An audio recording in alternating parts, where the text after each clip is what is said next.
ونور. ممكن هذه المراوغة ما فيها شيء بالتالي مقطوعة. مراد باطنة الآن صاحب الهدف الوحيد حتى الآن في هذا اللقاء. مراد ممكن التمريرة طويلة ما عدى فيها لوفانور، عادت مرة ثانية للشباب. إذا ما ضغط الشباب راح يكون وضع طبيعي، وإذا ما اعتمد الإمارات على الهجمات العكسية بكل تأكيد أيضا وضع طبيعي لفريق متقدم ويحاول أن يحافظ على انتصاره. لكن يبعدها أحمد إبراهيم. الإمارات سيعتمد على انطلاقات هذا اللي معاه الكرة مراد باطنة صاحب. لا زال الإمارات هو اللي متقدم. وبعد هذه من مراد، ويبدو لي أن الحارس أحمد الشاجي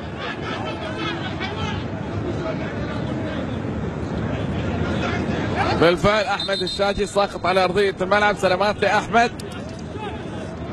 باقي الفائز من مباراة الوحدة ودبل الفجيرة عزيز حيدروف.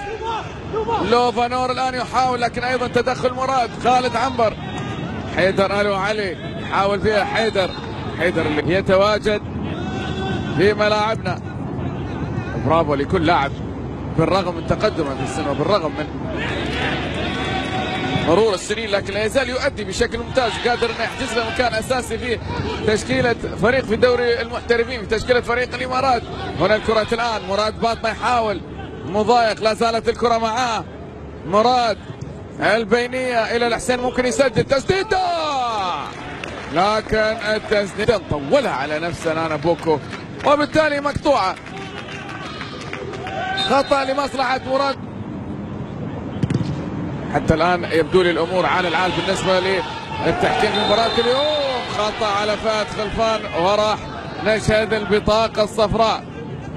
بطاقة صفراء على فهد خلفان بالفعل هي حاضر. تواجد فيه علي صقر وبالتالي يتصدى لهذه الكرة. حلوة فوتها مراد باطنة الآن، يحاول فيها مراد، لا زالت الكرة معاه، يلعبها في الممكن أيضا تبعد. كل الأسماء اللي دخلت أساسية في تشكيلة الفريقين مع بداية الشوط الأول تدخل الآن أساسية. يا سلام يا مراد، عدى من الأول وتخلص من الثاني الآن. ممكن هذه بالنسبة لمراد، تقدم فيها. خطأ عرض للعرقلة. شوف تخلص فيها من الأول والثاني، بعد ذلك تقدم. والعرقلة أيضا كانت حاضرة، عداها كوبري بطريقة جميلة اللي هو مراد باطنة. هنا العرقلة اللي كانت في مصلحة فريد روتن، أخرج فهد خلفان وأدخل مروان محمد، لكن الآن الخطأ للإمارات. مراد على التنفيذ، يلعبها ويرفعها، خطرة.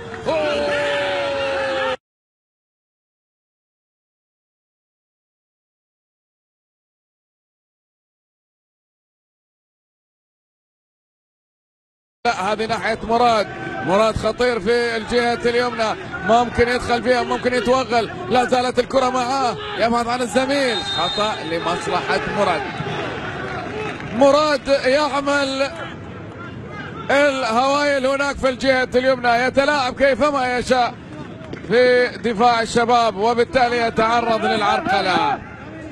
السبيل الوحيد لإيقاف هذا اللاعب المتألق هذا المساء هو الإيقاف غير المشروع، أهداف على المستوى الشخصي.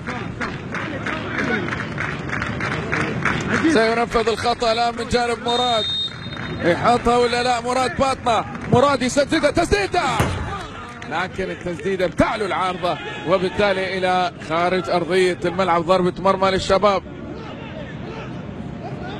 ضربة مرمى للشباب. فهد باطنة، يا هي مباراة قاعد يقدمها هذا اللاعب خاصة هناك في الجهة اليمنى. شوف في كل كرة يا اما يعدي واما يتحصل على خطأ. مرة ثانية مراد بالفعل عدى لاعب 1 على 1، ممكن هذه العرضية خطرة. الدقيقة 78 مقطوعة هذه. سيبستيان ساشا الى مراد، ممكن يعدي مراد، بالفعل عدى وخطأ وبطاقة ايضا لمحمد مرزوق. كيف السبيل يا ترى لإيقاف هذا اللاعب؟ لا وجود لسبيل ولا وجود لطريقة. في كل كرة يستلمها اما يكسب منها خطأ، اما يراوغ فيها، اما يكسب منها رمي التماس. شوف العرقلة الواضحة، شوف المهارة الجميلة من جانب مراد، لكن ايضا كانت مقطوعة. تصل الى مراد ممكن يعدي مع مروان، يحاول فيها مراد، يلعبها في المنتصف الى عبد الله علي. خالد عنبر، الامور تذهب كيفما يشاء لاعبو الامارات. حلوه هذه النقلات الهاتف، خذ يا سلام. مراد في الجهه اليسرى معه مروان، مراد باطنه. شوف ثلاثه لاعبين وخطا واضح لمصلحه مراد. يعني لو حسبنا كل المراوغات، كل الاشتراكات الثنائيه، في كل مره مراد ينجح في ان يخرج به، ومحمد مرزوق بسبب البطاقه الحمراء. مراد فاصل من المراوغه، يحاول فيها ويكسب من خلالها ضربه ركنيه. اذا ما كان هناك نجم لهذا اللقاء فهو بكل تاكيد هذا اللي باين في الصوره، هذا النجم اللي باين في الصوره.